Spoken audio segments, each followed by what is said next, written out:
problems you all were working with, they had two groups, right? And that binomial factor was the same on both sides. And there's already a factor taken out. So today all we're doing is that factor hasn't been taken out. So the first thing we want to do with these, I'm going to walk you through step by step. So, and these can go in your notes as well. So our steps. The first thing we want to do is look at our equation and see if there's a greatest common factor of all the terms. So is there something we can take out of every term in this problem? Does anyone see any? A 1? That's not really going to change anything though, right? So let's not bother with the 1. But that's the first thing we're going to do is look for the GCF for all terms.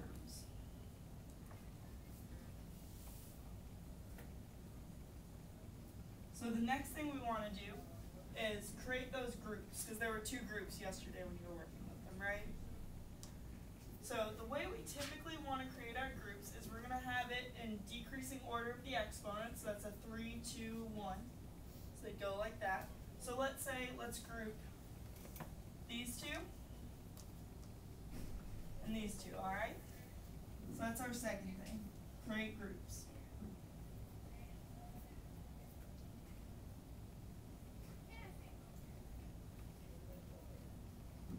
Now, out of these groups, we're going to look at each one individually.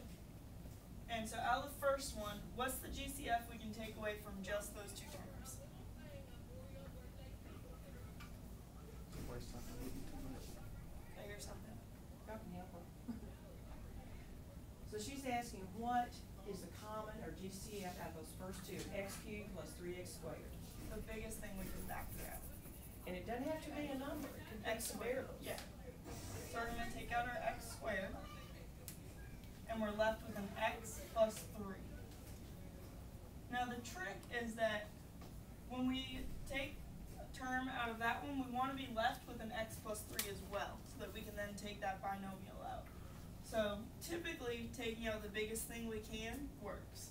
So what's the biggest number we can take out of these two terms? 4.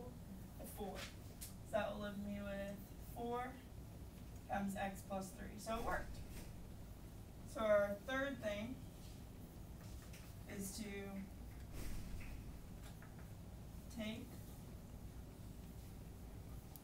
GCF out of groups.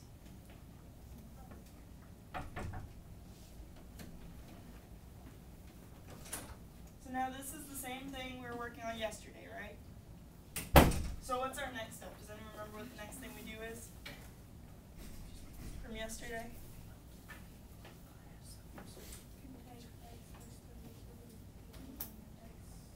Yeah, so we'll start with just taking out the x plus 3 term. We'll call that a binomial because it just has two terms. So we're going to factor out our x plus 3. And what are we left with when we factor out that x plus 3? X squared plus 4. Will that factor? Can we factor x squared plus 4 anymore? Oh, it has to be subtraction. It has to be a minus. Good. Yeah. Good. That's what we've been practicing on because sometimes it looks like we can go further. Good, you all. So our fourth step would be the part where we took out the x plus 3. It's called factoring out the binomial.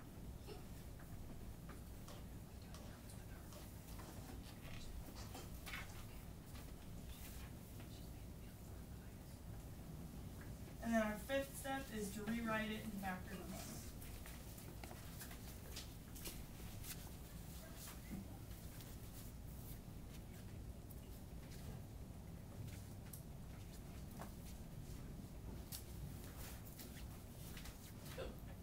Alright, so this one's very similar, except in number 1 we had all pluses, and now we have some terms that are minus.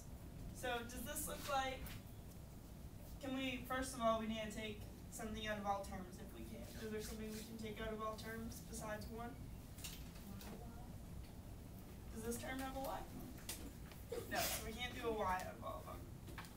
So we can't take out a GCF from all terms.